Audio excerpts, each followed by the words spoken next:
professor e muito admirado por todos nós, o Moisés Esbardelotto. Muito bem-vindo, Moisés. Queremos acolhê-lo com uma salva de palmas calorosa. Moisés, que já é da família, não é, Moisés? Aí pelo Brasil, muito conhecido também nos nossos mutirões e também encontros da Pascom. Bom dia e bom trabalho para todos nós. Bem, bom dia a todos. Todo mundo cansado, perto do meio-dia, mas agora todo mundo já comeu, então a desculpa da fome não podem dar, né? O tema que me foi apresentado foi esse aí, né? Novas tecnologias e liturgia.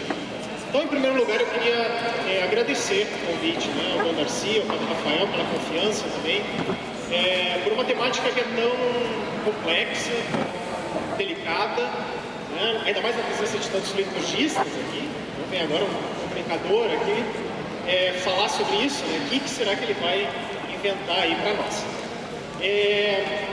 Mas eu queria também trazer um pouco a reflexão, a ideia, de que quando a gente fala em comunicação, muitas vezes a gente apresenta soluções, né? Soluções técnicas, soluções práticas para que a nossa comunicação seja mais eficaz, seja melhor, né? Mas eu queria fazer o contrário, eu queria trazer na realidade problematizar um pouco essa reflexão, né? Porque muitas vezes a gente coloca na tecnologia a resposta para problemas que são muito mais complexos do que uma questão técnica. E aí estão, né, temáticas que já foram abordadas aqui, como por exemplo a evangelização, a celebração do mistério, né, a própria vivência comunitária de fé. Então, na realidade, eu queria trazer reflexões, partilhar com vocês algumas ideias. Não vou trazer aqui como evangelizar pelo WhatsApp, nem nada parecido, como celebrar a missa pelo Facebook. Não vai ser nada muito específico, mas vai ser na linha daquilo que o próprio Papa Bento XVI dizia. Ele dizia que o fazer sem o saber é cego. O fazer sem o saber é cego. Então, apostar todas as nossas confianças no mero fazer não vai nos levar para um bom caminho. Apostar tudo em técnicas, tecnologias, estratégias, isso pode muitas vezes nos cegar para problemas mais complexos. Mas a frase dele continua: se o fazer sem o saber é cego, o saber sem o amor é estéril. Então eu acho que esses três níveis da ação pastoral, né, que hoje o Papa Francisco traduz já numa linguagem mais coloquial, como a mente, as mãos e o coração, tem que caminhar juntos. Então, essas linguagens têm que caminhar juntas. Então não vai ser uma fala de receita de bolo, né? Dicas práticas para como conjugar novas tecnologias e liturgia, mas sim problematizar, refletir sobre isso, mas partindo do coração, desse amor que nós temos pela Igreja, pelo mistério divino, para que aí sim a nossa ação pastoral de comunicação seja de acordo, né, com o projeto do Reino, com a missão que nos foi confiada. Mas aí também entra essas palavrinhas que estão no título, né? Novas tecnologias. Liturgia a gente já refletiu bastante, pessoas com muito mais capacidade do que eu já nos introduziram nessa temática. Mas novas tecnologias, né? Novas em relação a quê? As tecnologias que foram inventadas nas últimas 6 horas, em comparação com a Idade Média, em comparação com a Igreja Primitiva, é novo em que sentido? E por outro lado, que tecnologias a gente está falando? Que sentido de tecnologia a gente está dando? É uma temática extremamente complexa, falar de tecnologia. Então, obviamente, como eu sou uma pessoa, eu vou dar um ponto de vista, abrindo aqui perspectivas para que depois vocês, nas reflexões, nos debates, né, possam continuar refletindo sobre essa temática. E eu queria começar com uma historinha, ver se funciona aqui, que eu coletei de um site católico, não importa qual, numa sessão que se chama, eu nem vou dar o nome, mas é uma sessão em que as pessoas podem escrever para os padres, né, e solucionar questões de fé, de vivência, etc. E o que diz, então, um dos fiéis que estava lá naquele site? Moro longe da igreja, 85 quilômetros, eu deixei na linguagem dele mesmo. Assisto a Santa Missa todo domingo pela TV Aparecida. Gostaria de participar da Santa Missa todo dia, mas é impossível.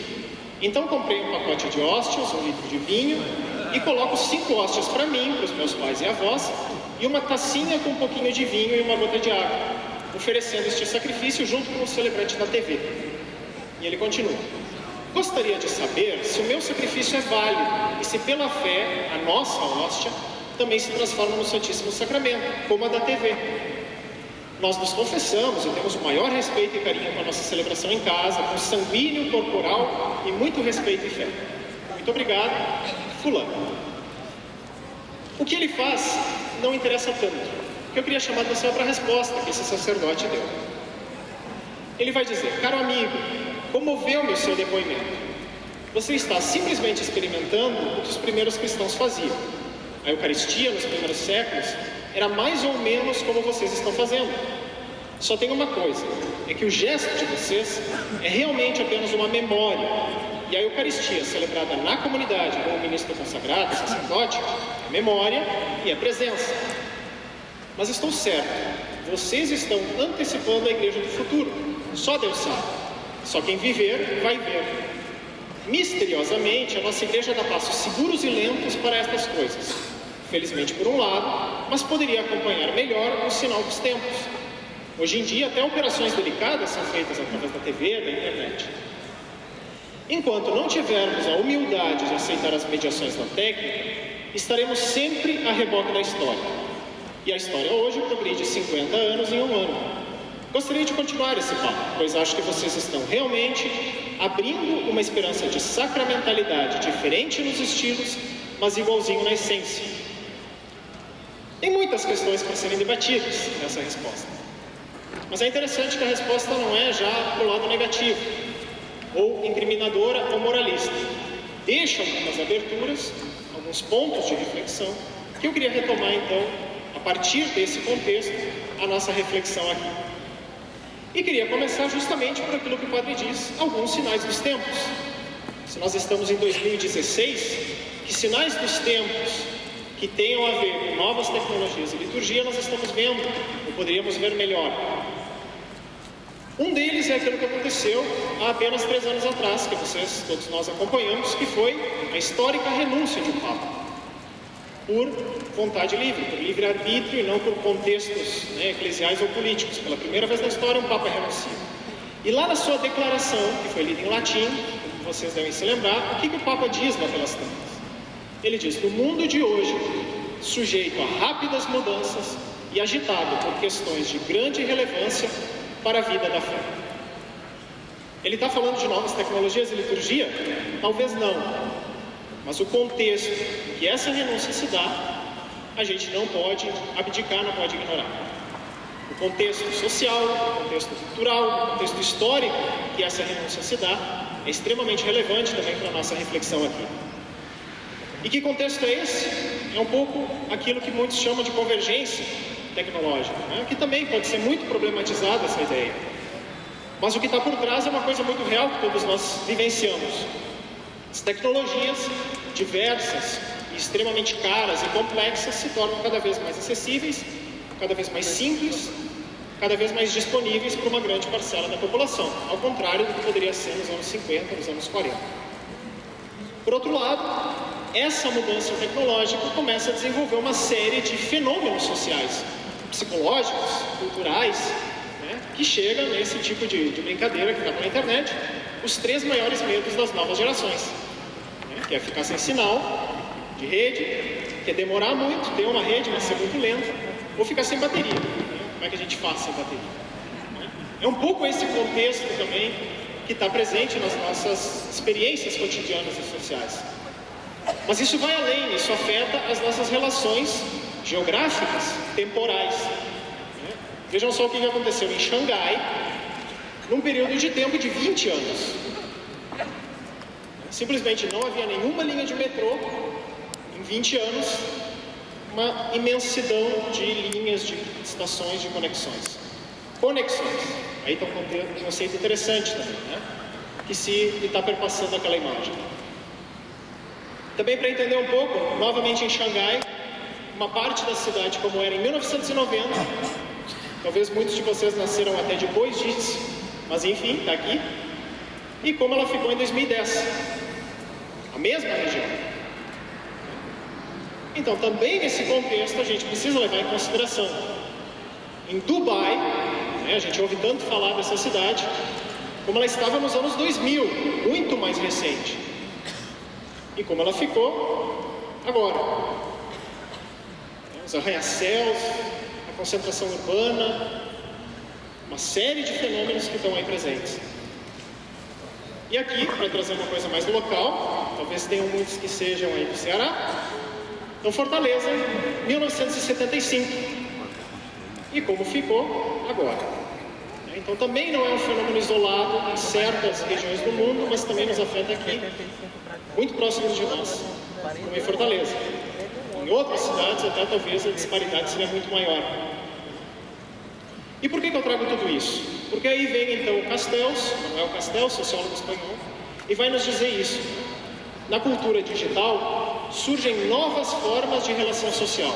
Isso que a gente viu um pouco nessas imagens, que são fruto de uma série de mudanças históricas. Então essas novas formas de relação social estão perpassadas por uma série de mudanças que são históricas, políticas, econômicas, culturais, de diversa ordem, mas que não poderiam se desenvolver sem a internet. Então aqui a gente vê 3 eixos muito importantes que estão conectados. As mudanças que são históricas, são um conjunto bem diverso de fenômenos que estão aí em ação, que modificam as formas de relação social, interpessoal, em grandes quantidades, em grandes massas, mas que não poderiam se desenvolver se não fosse o desenvolvimento tecnológico. Então, o social e o tecnológico, o cultural, o histórico, são fenômenos complexos que estão aí interagindo. Mas aqui a gente vê que ele coloca o foco, a lente de leitura desses fenômenos na tecnologia, que é um pouco o que eu vou tentar fazer aqui hoje, lendo a liturgia a partir dessa lente da tecnologia. Existem outros fenômenos na liturgia? Obviamente que sim. Poderia ser uma leitura teológica, uma leitura filosófica, uma leitura antropológica, mas dentro desse tema, a leitura que eu vou tentar trazer aqui é a partir desse ponto de vista.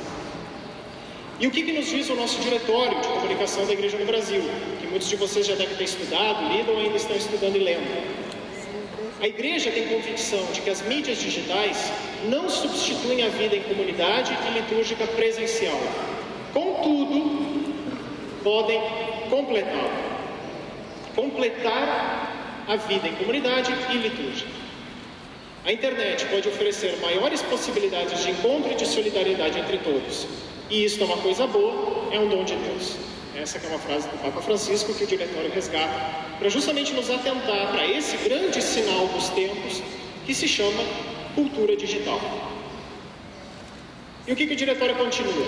Relacionando então com a liturgia. A liturgia é em si mesma comunicação. Nós já falamos sobre isso aqui no encontro.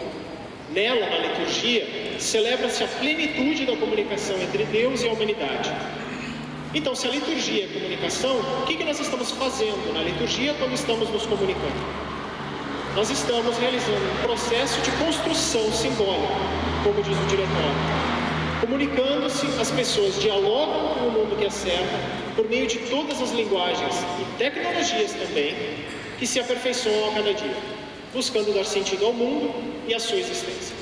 Então, a liturgia, como processo comunicacional, é um processo de construção simbólica, que está perpassado, portanto, por diversas linguagens e por diversas tecnologias. E a gente vai ver isso mais em seguida. Então aqui a gente passa para o segundo ponto. Dentro desse contexto dos sinais dos tempos, de uma cultura digital que avança cada vez mais, o que significa pensar então essas mediações da técnica, como dizia lá o padre na resposta? O que a técnica media nesse processo? O que está em jogo quando uma tecnologia se interpõe nas diversas formas de inter-relação, comunicação e da própria organização social? Então, se a gente resgatar aqui também os conceitos, nós vamos ver que para os gregos existiam 2 formas de pensamento. Um pensamento que eles chamavam de episteme, e aí vem a epistemologia, e uma forma de pensamento que eles chamavam de tecne, de onde vem a nossa palavra técnica. E o que era a episteme? Era um saber em si só. Quer dizer, eu sei que eu sei, eu penso, eu raciocino. Esse pensar, os gregos chamavam de episteme. Mas existe um outro saber. Esse saber que eu tenho na minha cabeça, eu coloco em prática, encarno ele em coisas, O marceneiro, ele sabe fazer móveis, mas ele não se contenta com esse saber fazer móveis. Ele vai lá, pega a madeira, pega o martelo, pega os pregos e faz o móvel. Então é um saber fazer encarnado em coisas. Isso é a tecne para os gregos. E como é que os latinos traduziam essas mesmas ideias? A episteme eles chamavam de ciência, que hoje nós chamamos de ciência. E o que era tecne? Era ars. E o que é a ars para nós hoje? A arte. A técnica era a arte para os latinos. As duas coisas não são destacadas, não são separadas. Para essas culturas, arte e técnica compartilhavam esse mesmo sentido de um saber que a comunidade, que os seres humanos em geral encarnam em coisas, em microfones, em móveis, em símbolos, em pinturas, o que quer que seja. E se a gente trazer para uma linguagem mais contemporânea, é o Homo sapiens que sabe, mas é um Homo faber que faz. Esse é o homem tecnológico. O homem tecnológico é aquele que sabe e faz coisas. E se a gente for resgatar nos evangelhos, como é que Jesus é apresentado? Como é que Jesus é fofocado pelas comunidades da época? As comunidades da época perguntavam, mas vem cá, esse aí não é o filho do carpinteiro? E como é que é carpinteiro em grego nos próprios evangelhos? Tecton. Quer dizer, aquele que faz, aquele que coloca o seu saber em prática. Então Jesus também era, de certa forma, filho de um técnico, filho de um tecnólogo. E ele mesmo era um técnico e um tecnólogo, nesse sentido.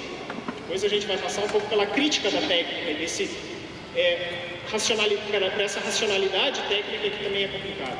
Mas isso eu deixo para mais adiante. E também o Papa Bento XVI, na Caritas in Veritate, ele vai falar um amplo capítulo sobre a questão da técnica. E o que o Papa vai dizer? A técnica insere-se no mandato de cultivar e guardar a terra. Então ele coloca o aspecto técnico já num contexto espiritual, teológico, se quisermos. Um mandato, então, que Deus confiou ao homem. E há de ser a técnica orientada para reforçar aquela aliança entre ser humano e ambiente, em que se deve refletir o amor criador de Deus. Então, no fundo, a tecnologia, a técnica, é de certa forma um chamado que Deus nos dá para colocar em continuidade a sua obra criadora. O que nós fazemos como humanidade, de criar coisas, desenvolver objetos técnicos, é também uma resposta a esse chamado primordial, dom do próprio Deus, que pode encontrar desvios e excessos, que a gente vai ver depois. Mas no fundo, na sua essência, a técnica é isso, é dom de Deus também. E a Lúcia Santaella, que é professora aqui em São Paulo, o que ela vai dizer? Ela vai relacionar essa ideia de técnica com a própria comunicação. E ela vai dizer, se há ser humano, se nós podemos nos chamar de seres humanos, é porque uma tecnologia nos fez evoluir a partir do pré-humano. Então o salto do pré-humano para o humano se deu graças à tecnologia. Vocês conseguem imaginar que tecnologia é essa? E tem a ver com comunicação. Quando é que o ser humano deixou de ser um ser mais irracional para ser um ser racional, que podia se considerar Homo sapiens sapiens? Vem lá do início da humanidade. Qual que era a tecnologia? A fala, vai dizer a Santaella. A fala é uma tecnologia. Ninguém nasce sabendo falar. A gente precisa pegar um elemento natural. Que elemento natural? O ar. A gente introjeta o ar para dentro de nós e com movimentos articulados da boca, do pulmão, da cabeça, expelimos esse ar para fora em formato de sons, de palavras, de conceitos. E isso não é natural, isso se aprende. Então a própria tecnologia originária que nos tornou humanos, a fala, a gente pode entender também a partir desse ponto de vista como central para os processos de comunicação. Então a gente vê como a gente está bem distante de uma visão tecnicista da comunicação, como se dependesse de um microfone, de TVs, enfim, que sim são importantes, mas muito antes disso nós já somos seres tecnológicos, digamos, na nossa própria antropologia. E um outro filósofo vai nos ajudar dizendo que a comunicação, no fundo, toda ela, baseia-se em artifícios. Se lembra lá no latim? Técnica é ars, arte, artifício, artefato. Então a nossa comunicação se baseia em artifícios, coisas feitas com arte, feitas com técnica, descobertas, ferramentas, instrumentos, a saber, em símbolos organizados em códigos. Os homens comunicam-se uns com os outros de uma maneira não natural. Toda a nossa comunicação é tecnológica, é técnica, é não natural. Nós transformamos a natureza para que a gente possa se comunicar, desde o ar até o beat, até o sinal de TV, até o papel, etc. Então o que a gente pode entender em primeiro lugar? Que nenhuma tecnologia é neutra. Muitas vezes a gente pensa, não, na realidade toda tecnologia é neutra, o que vai dar o sentido da tecnologia é o uso. Mas a gente precisa problematizar um pouco essa ideia. Nenhuma tecnologia é neutra. Se a gente for pensar um revólver, ele não é neutro. Ele foi projetado, tem um saber que está introjetado no revólver, visando determinados objetivos.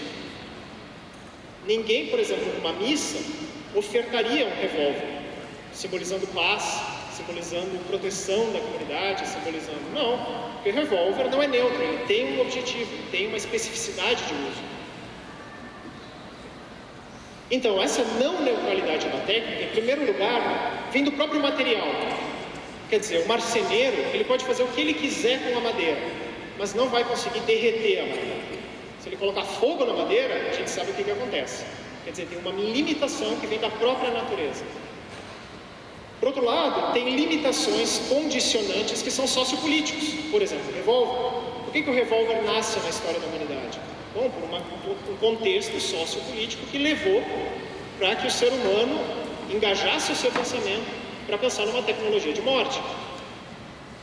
E tem outros contextos, outros fatores de condicionamento que são culturais, contextuais. Sei lá, as mulheres aqui, a maquiagem na nossa cultura tem um sentido. Em outras culturas, determinado tipo de maquiagem pode ter outro sentido completamente diferente. Os judeus, quando vão visitar os seus túmulos, os seus entes queridos, não levam flores, levam pedras. Se nós fazemos isso no cemitério tradicional e levamos um punhado de pedras para colocar em cima de um túmulo, vai ser meio estranho. Como se você não fosse flor, fosse pedra, que coisa é essa? Então, quer dizer, essas expressões simbólicas, esses símbolos, e aí vem todo o desdobramento tecnológico, também depende de culturas e contextos específicos. E a gente pode pensar isso agora nos aproximando um pouco da questão litúrgica, ou pelo menos da experiência cristã. Em primeiro lugar, a tecnologia, ela é uma extensão complexa do humano, faz parte da nossa humanidade. E aqui eu trouxe essa foto porque é muito significativa. É o Papa, naquele primeiro encontro via Google Hangout, que é o Skype do Google, conversando com jovens do mundo inteiro naquele projeto lá daquela organização que ele ajudou em Buenos Aires, a escolas, que reúne diversas escolas do mundo inteiro. Então, quer dizer, nesse caso, a tecnologia foi uma extensão do Papa até a Índia, até o Brasil, tinha um estudante aqui do Brasil, para que essa comunidade, digamos assim, pudesse se reunir. A tecnologia estendendo de forma muito complexa, não é uma extensão neutra, tem muita coisa em jogo, mas estendendo essa possibilidade humana. Mas, por outro lado, o humano também é uma extensão complexa da tecnologia. Se eu não seguro esse microfone de uma forma correta, então, quer dizer, o humano estende a técnica. A tecnologia demanda que o ser humano faça as coisas de acordo com ela. Aí, por exemplo, o Papa Bento XVI clicando no tablet. Se ele não clicasse no tablet, aliás, não, no primeiro clique nem funcionou o envio do tweet, porque é outra linguagem, para a geração do Papa Bento XVI, mas a tecnologia demanda uma ação humana específica para que ela funcione. Então, o humano é uma extensão da própria tecnologia. E essas duas coisas caminham juntas. E aqui volta o Papa e nos diz uma coisa fundamental. A técnica, é bom sublinhá-lo, é um dado profundamente humano. Palavras de Bento XVI. Que está ligado à autonomia e à liberdade do homem.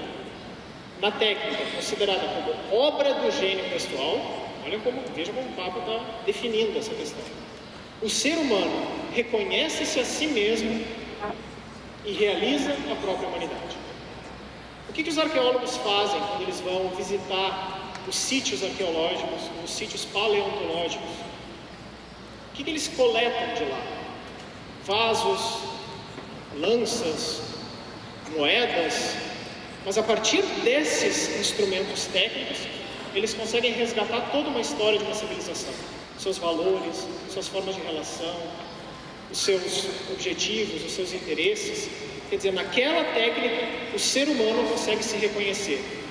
Daqui a 1000 anos, quando os futuros arqueólogos estudarem a nossa civilização e encontrarem microfones, videogames, tablets, enterrados lá, quilômetros e quilômetros de profundidade, eles vão poder resgatar os nossos valores, os nossos interesses, os nossos desejos como sociedade, a partir desses objetos técnicos. A técnica nos expressa e realiza a nossa própria humanidade. Então, se a gente quer conhecer a nossa sociedade hoje, a gente precisa olhar também para as nossas técnicas. O que essas técnicas e tecnologias revelam sobre a nossa sociedade, sobre os nossos valores? E dentro da igreja também, como a gente viu aqui, nas nossas liturgias, o que as nossas técnicas e tecnologias, no contexto litúrgico, no contexto eclesial, manifestam e expressam sobre a nossa igreja? Que valores, interesses, desejos estão aí presentes? Então, o que a gente pode resumir nesse sentido é que a própria realidade é uma ecologia técnico-humana.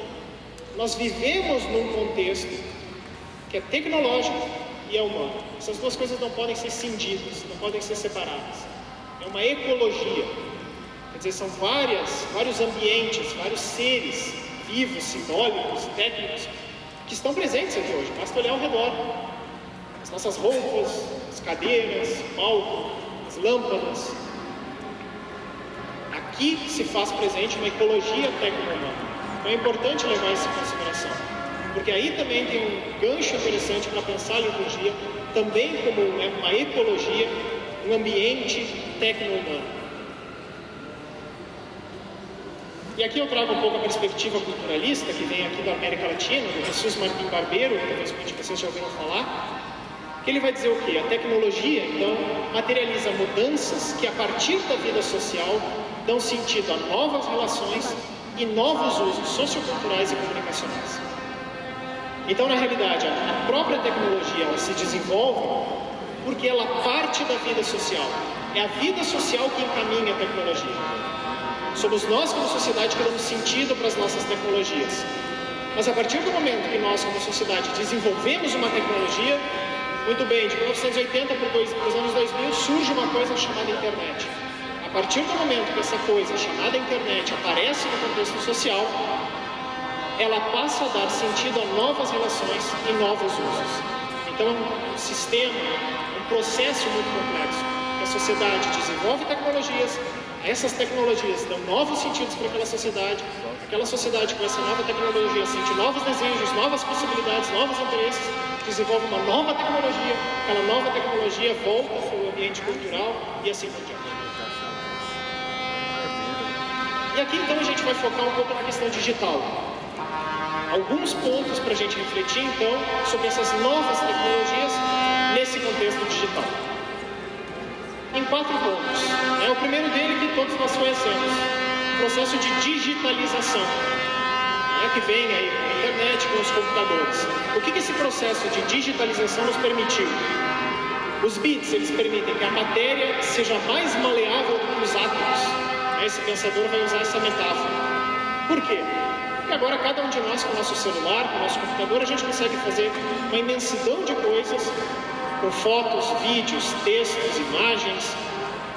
A maleabilidade dessa materialidade, chamada vídeo, foto, audiovisual, imagem, etc., é muito mais maleável do que era nos anos 50, 60, 70. A ideia de hipertexto, a palavra texto vem da palavra tecido. Então o hipertexto seria esse mesmo tecido de diversos suportes. Antes a gente tinha a TV, o rádio, o jornal, tudo bem separado, tinha sala de TV, tinha um ambiente da casa específico para ler. Mas hoje a gente tem nesse processo de digitalização esse hipertexto. Quer dizer, no celular a gente assiste TV, a gente lê jornal, a gente escuta rádio, etc. Então é um processo de descontextualização e de recombinação. Quer dizer, a gente descontextualiza a TV daquele contexto original e recombina ela, graças à digitalização, com outras mídias, com rádio, com a TV, etc. é possibilitado aquilo que alguns autores chamam de remix, é uma mistura simbólica, muito mais fácil. Cada um de nós pode lidar com os símbolos de uma forma muito mais fácil. O segundo ponto, a ubiquização. A palavra é meio chata, mas de onde vem? Ubiqui, do latim, é aquilo que está em toda parte ao mesmo tempo. Muitas vezes vai se usar na linguagem teológica para falar de Deus. Deus é aquele que está em toda parte ao mesmo tempo. Mas hoje, o acesso à rede e à internet nos traz também uma ideia de mídia ubíqua, que está em toda parte ao mesmo tempo. Se eu estou aqui no congresso, se eu estou no meu quarto, no banheiro, na praia, onde quer que seja, eu posso ter acesso a essa mídia. Então, quer dizer, a própria cultura vai vivendo uma expansão espacial. Eu não preciso mais ir até o Santuário de Aparecida para ver fotos e vídeos e acompanhar a celebração lá no Rio Grande do Sul, porque agora a mídia televisiva, a mídia digital permite essa expansão do tempo para dentro da minha casa. E a minha expansão para dentro do tempo. E por outro lado, uma aceleração temporal. Se eu quisesse ouvir comentários sobre como foi a missa lá no Encontro Nacional de Aparecida, para os meus familiares, há 20 anos atrás, precisaria fazer um telefonema, precisaria enviar uma carta, um processo mais lento de comunicação. Com a internet basta um zap, e está lá, a pessoa já sabe o que está acontecendo. Uma aceleração temporal gigantesca. E isso tem muito a ver com essa ideia de mobilidade. Nós estamos em constante comunicação onde quer que estejamos. E por outro lado, isso tem a ver com a autonomização. Cada um de nós tem celular, tem câmeras, pode fazer seu vídeo, seu texto. Então nós nos sentimos autônomos. A gente já não depende mais das grandes mídias, das grandes corporações. Cada um de nós pode ser uma mídia em potencial, enviando fotos, vídeos, textos para a grande rede e transformando diversos processos. A gente vê aí a exposição, por exemplo, de adolescentes, o estrago que isso causa. Bom, isso tem a ver com essa ideia de autonomização. Quer dizer, eu me sinto autônomo, agora eu posso publicar fotos para o mundo inteiro. Um processo de autonomização da comunicação. Castells vai falar que se torna uma autocomunicação de massa. Quer dizer, eu posso me comunicar para o mundo inteiro. Não dependo mais da Rede Globo, da Veja, de quem quer que seja. Eu me autocomunico, mas em grande alcance. E por outro lado, aquilo que é mais básico, que é a ideia da conectivização. Quer dizer, o ambiente digital traz essa marca muito evidentemente. Conectivização. O Kerr vai falar em essência de toda a rede. E o que o Fritjof Capra, lá dos estudos de ecologia, vai dizer? O jogo comunicativo não pertence a uma entidade central, mas ao próprio organismo rede. Quem é que se comunica na internet? A Rede Globo, que é detentora da internet? É o Google? Não, a rede é uma coisa meio difusa. A gente não sabe quem é que comanda essa comunicação. É o próprio organismo rede que vai alimentando essa comunicação que se dá no ambiente digital. E aí vem a ideia que é lá de um jesuíta dos anos 50, que é do Chapon, que vai trazer a ideia de nomogênese. Quer dizer, a gênese de um ambiente em que os espíritos, ele usava o termo, se comunicam. Quer dizer, a criatividade humana, a mente humana, consegue gerar um ambiente comunicativo humano. Ele vai dar um nome para esse processo de nomogênese. A consciência humana se torna e a gente só tem acesso a essa imagem graças a um fotógrafo que tinha uma câmera. Talvez se a gente estivesse lá na celebração em São Pedro, talvez a gente nem ia ver o cálice, porque de tão longe que é o altar, complica a visão. Mas é interessante pensar que a própria liturgia demanda meios, demanda tecnologias. Que não são só tecnologias eletrônicas, como o microfone, mas são tecnologias como o cálice, como a patena, como o missal. Que também são meios técnicos, se a gente quiser pensar assim. O segundo ponto é que o conteúdo de um meio litúrgico é outro meio. Em que sentido? Todo meio, ele não nasce do nada. O microfone não foi uma coisa caída do céu. Tem uma série de desdobramentos tecnológicos que vieram lá do próprio telefone, antes disso, da própria fala humana, de outras formas de expandir a voz humana. Então, dentro do microfone, se a gente quiser pensar assim, está lá o telefone, está lá aquelas trombetas, né, os cones para ampliar a voz. Então, o microfone é um desdobramento tecnológico de outros meios. E dentro do microfone, de certa forma, estão esses outros meios. E isso também liturgicamente. Se hoje a gente pode falar de aplicativos, né, eu trouxe um ali, o Holy Bible, que coloca uma Bíblia no nosso bolso, isso não cai do céu. Isso vem de um desdobramento que vem lá da Bíblia, normal, como todos nós conhecemos, de papel. Mas essa Bíblia, antes disso, era impressa nos grandes códices, que usavam couro animal, e antes disso, muitas vezes em papiro, que era um papel, né, bem mais simples, feito lá com os juncos. Então, quer dizer, o aplicativo, no fundo, ele traz consigo esses outros meios, por onde um meio chamado Bíblia, chamado livro sagrado, vai se desdobrando ao longo da história. A vela, a mesma coisa. As primeiras velas eram feitas com gordura animal, as lâmpadas. Né? Então a gente pode pensar a última ceia, a Santa Ceia de Jesus, usando aquele tipo de lâmpada, que era muito arriscado e era fedorento, na realidade. Imagina a gordura animal queimando ali por um certo período de tempo. Então, a partir disso, pelo risco de incêndio, se uma lâmpada caísse no chão, pegava fogo em tudo, se desenvolve a lâmpada, a vela de cera de abelha, né, que já não trazia tanto esse risco, o cheiro já não era desagradável, e se uma vela cai no chão, o perigo de incêndio já não é tão grande. Mas isso traz o desdobramento da lâmpada elétrica. E bom, a lâmpada, hoje a gente também pode ter no nosso celular, com as lanternas e etc. Então não é uma coisa que cai do céu, traz consigo uma série de desdobramentos. O sino é a mesma coisa. O sino das nossas igrejas, na realidade, vieram das campainhas manuais, em que os monges chamavam os demais monges, o monge sineteiro, acordava os outros monges, ou chamava os outros monges para oração individualmente. Ele tocava a campainha em cada cela e trazia os monges para as orações. Quando as comunidades começaram a se ampliar, o número de monges, etc. e tal, o tempo demandado para chamar monge por monge já tinha acabado, a oração, a missa e o café da manhã. Então o que eles fizeram? Ampliaram o tamanho dessa sineta e se inventou aquilo que chama de sino, que aliás, o primeiro uso de sino foi na região italiana chamada Campania. E como é que a gente chama muitas vezes as sinetas? De campainha, de campanário, onde o sino está, porque veio dessa região italiana. E hoje, em algumas igrejas evangélicas alemãs, se trabalha com os campanários, que já não tem mais utilidade, no sentido de ter um sino, porque o sino meio que já perdeu o sentido ritual para o tempo contemporâneo. Eles já estão transformando os campanários em hotspot de internet. Quer dizer, para comunidades rurais, para comunidades que não têm acesso à internet, a igreja, mais ou menos no mesmo sentido do sino, usa o campanário para distribuir a internet para aquelas comunidades. Veja só, parece loucura, mas é interessante pensar como um desdobramento que vem de outras tecnologias. Eles estão chamando então de God Spot, né? O ponto ali de Deus para distribuir a rede.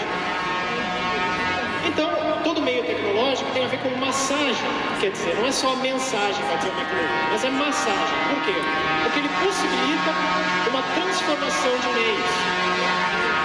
O contexto litúrgico, como aqui na missa do Papa lá em Lampedusa, massageou determinados elementos litúrgicos a partir de símbolos específicos daquela comunidade, dos migrantes, onde muitos morriam afogados. Então o ambão e a férula papal são destroços de barcos onde os migrantes estavam. Foi construído a partir desses destroços de barcos para trazer também um outro contexto litúrgico, um símbolo litúrgico muito forte. Então também a possibilidade técnica nos permite massagear os símbolos, quer dizer, transformar os símbolos dentro de determinados contextos. Aqui também na missa do Paraguai, quando o Papa veio, que todo o altar foi feito com milho.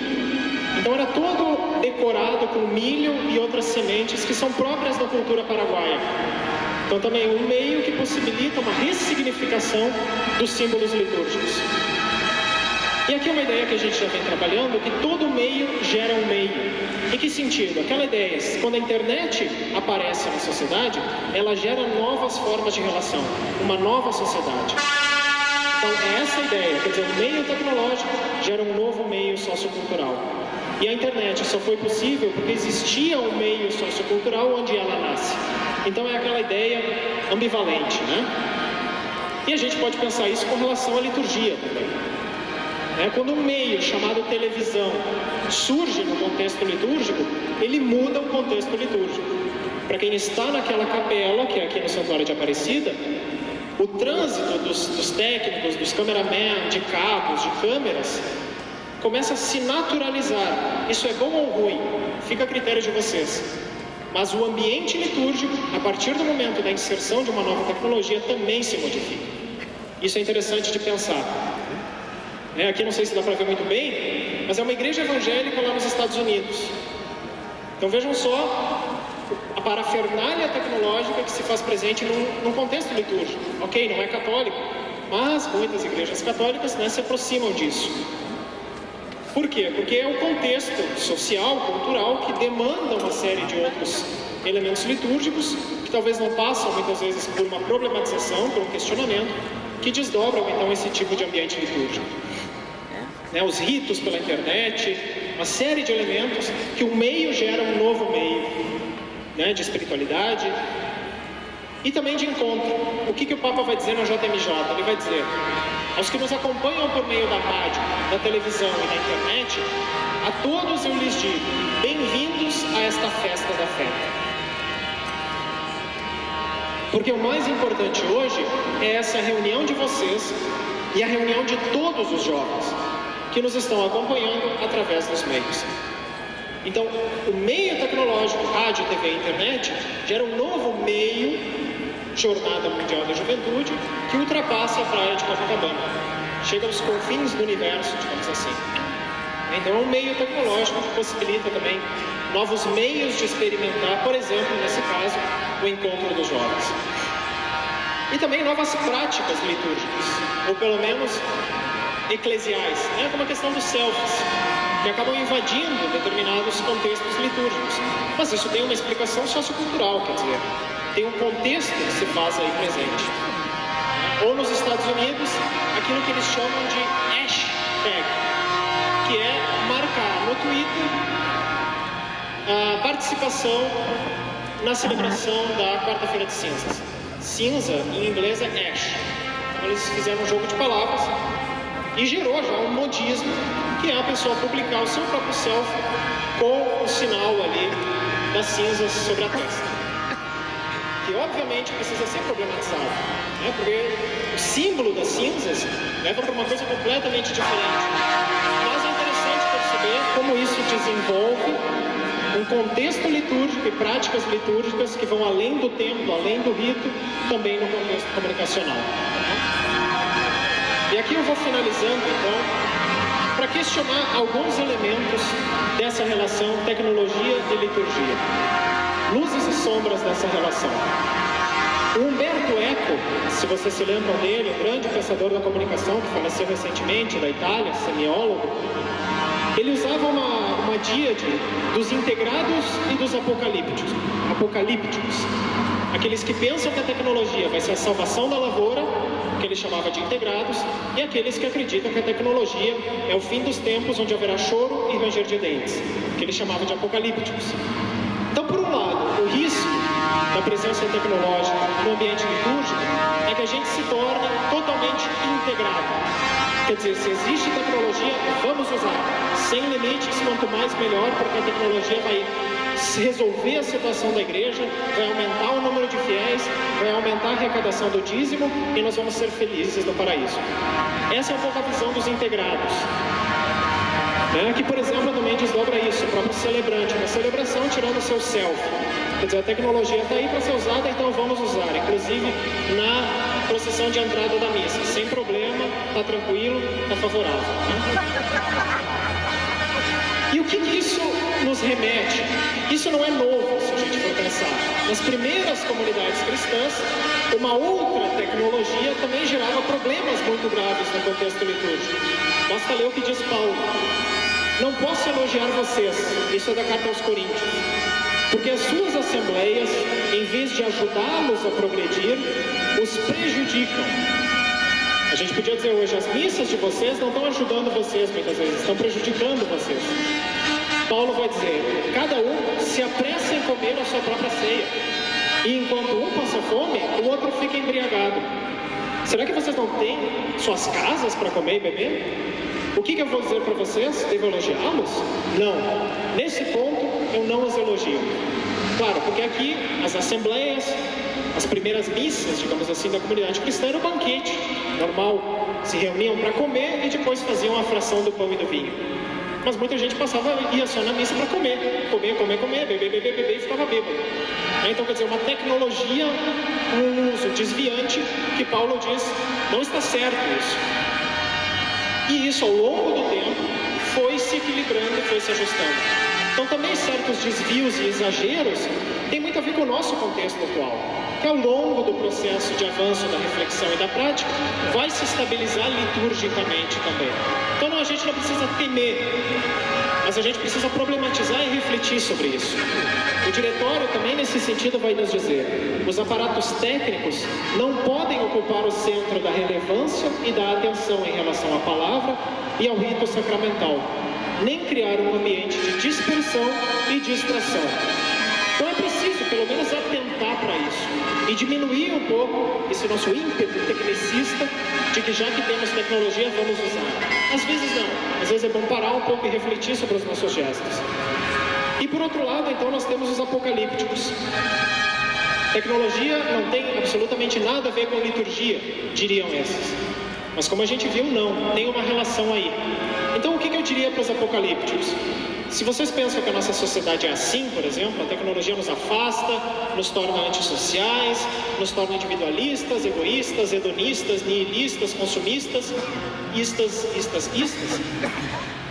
Eu posso resgatar algumas coisas da história e mostrar que algo parecido com isso já havia antes, com outras tecnologias, né? Seja com o livro, seja com o tricotar, seja com o bordar. Obviamente a tecnologia traz certos desvios, certos problemas, mas o problema não é da tecnologia em si, mas é do contexto onde ela se faz presente, que demanda uma certa educação a essa tecnologia, uma certa pedagogia à própria tecnologia. A gente pensa muitas vezes que o nosso mundo é assim hoje, né? Nas estações, nas praças, ninguém conversa, ninguém quer saber, está todo mundo ali lendo o seu aparato tecnológico. Bom, sinto-lhes informar que isso também não é novidade. O contexto cultural é que desdobra uma série de fenômenos comunicacionais que vão se dando. Né? Esperando ali a carroça, não é o trem, mas enfim. Ou aqui dentro do trem, então se vocês queriam um trem, aí temos o trem, que nos traz também essas práticas culturais que não são um processo ou um resultado da própria tecnologia em si, mas das relações humanas, um processo sociocultural que atua sobre as tecnologias. Né? Ou essa outra imagem, se é isso que você vê, cada um no seu celular, você não está vendo o suficiente. Quer dizer, o que essas pessoas estão fazendo nesse celular? O que essas pessoas estão fazendo nesse computador? Tem muita comunicação ocorrendo ali também, tem muita inter-relação, tem muita participação, tem muita comunhão até, se nós quisermos. Basta a gente trocar de lente, tirar a lente dos apocalípticos, também as lentes dos integrados, e colocar uma lente mais sóbria, quer dizer, uma lente que reconhece o processo cultural no seu contexto, na sua especificidade, sem preconceitos a priori e uma série de ideias prévias, né? Vejam só o que Paulo diz sobre isso também. Aos apocalípticos que diziam: vem cá, Paulo, tu passa viajando, não vem nos visitar e fica nos mandando essas cartinhas. Tu acha que essas cartinhas resolvem alguma coisa? A gente quer a tua presença aqui. E o que Paulo vai dizer? Não quero dar a impressão de estar ameaçando vocês. Né? Essa já é a segunda carta. Na primeira ele já deu um chicotaço, né? Então na segunda ele diz: não quero dar a impressão de estar ameaçando vocês com as minhas cartas. Pois, como dizem alguns, as cartas são duras e fortes, mas a presença dele é fraca e a sua palavra é desprezível. Aquele que diz isso, fique sabendo que, assim como somos pela linguagem e por carta quando estamos ausentes, tais seremos por nossos atos quando estivermos presentes. Paulo, já há séculos e séculos atrás, não fazia essa dicotomia. A minha presença física é a minha presença por carta. A minha presença por carta é a minha presença física. Não pense que eu estou dividindo aí por carta eu sou uma coisa e presencialmente eu sou outra. Então, repensar também a tecnologia, a mediação tecnológica a partir desse ponto de vista, questão do testemunho. Aquilo que nós comunicamos, que nós sejamos. E aquilo que nós sejamos, nós possamos comunicar. O que o diretório vai nos dizer nesse sentido? A liturgia mergulha a pessoa e a comunidade na experiência do mistério divino. É importante que as diversas linguagens facilitem o envolvimento de todos no mistério celebrado. O importante, o central, é o mistério celebrado. Se as diversas tecnologias e linguagens favorecem o nosso ingresso nesse mistério celebrado, que bem venham, que sejam bem-vindas. Mas o foco é esse, o centro é esse, a experiência de Deus. Sempre tendo a confiança de que não é só um caminho nosso em direção ao mistério, mas o mistério sempre nos antecede. O mistério vem ao nosso encontro, para além das tecnologias. A missa pode ser a mais feia possível, o padre pode ser mais desajeitado possível, mas se Deus quer se manifestar, graças a esses meios, por mais desajeitados e feios que sejam, a iniciativa é dele. E aí não são palavras minhas, são palavras também do Papa Francisco. A iniciativa é dele, ele é o Deus das surpresas. Ele ultrapassa as mediações. A graça é dele e vai além das mediações e dos nossos esforços. Então, as duas ideias, que vêm lá do Papa Bento XVI: absolutizar ideologicamente o progresso técnico, ou então afagar a utopia de uma humanidade reconduzida a um estado originário da natureza, sem tecnologia, são dois modos opostos de separar o progresso da sua apreciação moral e, consequentemente, da nossa responsabilidade. É bom afastar esses dois, nos afastarmos desses dois polos, Se por um lado a gente vê essas tecnologias como dualistas, ou tecnologia ou presencial, então fetichismo, quer dizer, é a tecnologia que vai nos salvar, a tecnologia como uma coisa mágica, o solucionismo, a técnica vai nos dar soluções, ou um narcisismo, como isso dos selfies, quer dizer, são riscos presentes, mas também liturgicamente nós temos outros, quer dizer, o monofisismo, como se a liturgia fosse uma só e não pudesse se espelhar nas diversas culturas. O rubricismo, seguir o livro litúrgico pelo livro litúrgico, o ritualismo e o próprio clericalismo. É bom ir além disso e pensar o processo cultural. Então é bom evitar essas duas ideias, o máximo de fins com o mínimo de meios. Isso é o imperativo tecnológico. Isso não é bom para a igreja, apostar na tecnologia para buscar o máximo de fins com o mínimo de meios. Ou por outro lado, o que pode ser feito graças à tecnologia deve ser feito. Isso não nos ajuda. É bom evitar. Todas aquelas ideias, o controle, o domínio, a precisão, etc. Acabou, mas continua. De acordo com o meu relógio, eu tenho 5 minutos ainda. Então eu vou continuar para terminar um pouco a nossa ideia aqui, nossa reflexão. A Igreja do Futuro é enculturação digital. Enculturar a liturgia no contexto digital não significa apostar em tecnologias, reitero isso, mas significa captar as lógicas presentes na sociedade atual, as lógicas presentes na sociedade atual e trazer isso para o contexto eclesial. O Papa Francisco nos diz, pela enculturação, a Igreja introduz os povos com as suas culturas na sua própria comunidade, porque cada cultura oferece formas e valores positivos que podem enriquecer o modo como o Evangelho é pregado, compreendido e vivido. Aquilo que tem de positivo na cultura digital é nosso dever, é nosso chamado trazer isso para dentro da cultura eclesial.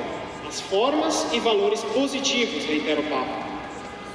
Então, se a gente for resgatar aquelas 4 ideias, a digitalização, essa possibilidade de lidar com diversos meios, diversas linguagens, graças a um mesmo meio. Como é que isso pode se traduzir liturgicamente? Pensando a liturgia como pluriforme.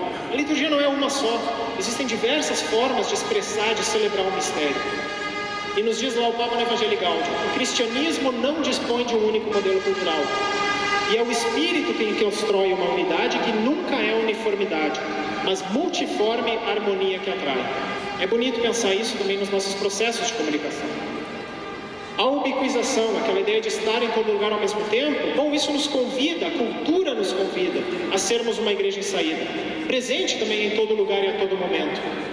Nos diz o Papa, abrir as portas das igrejas significa também abri-las ao ambiente digital, seja para que as pessoas entrem, seja para que o Evangelho possa cruzar o limiar do tempo. Importante pensar isso também. A autonomização, quer dizer, a sociedade demanda uma participação ativa. Então isso já foi falado, que os nossos ritos, graças aos meios e para além deles, favoreça isso. E por fim, a conectivização. Estar conectado é pensar a comunicação e a cultura como uma ecologia integral, como nos diz o Papa Francisco. Então tudo está interligado.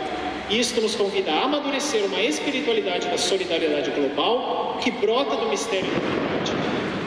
Então é bom pensar isso também a partir desse ponto de vista, o nosso processo comunicacional e litúrgico.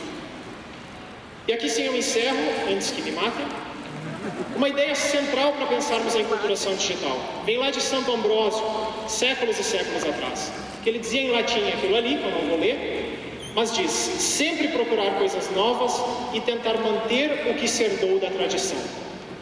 E um pensador italiano vai traduzir isso de outra forma: sempre tente juntar as asas e as raízes.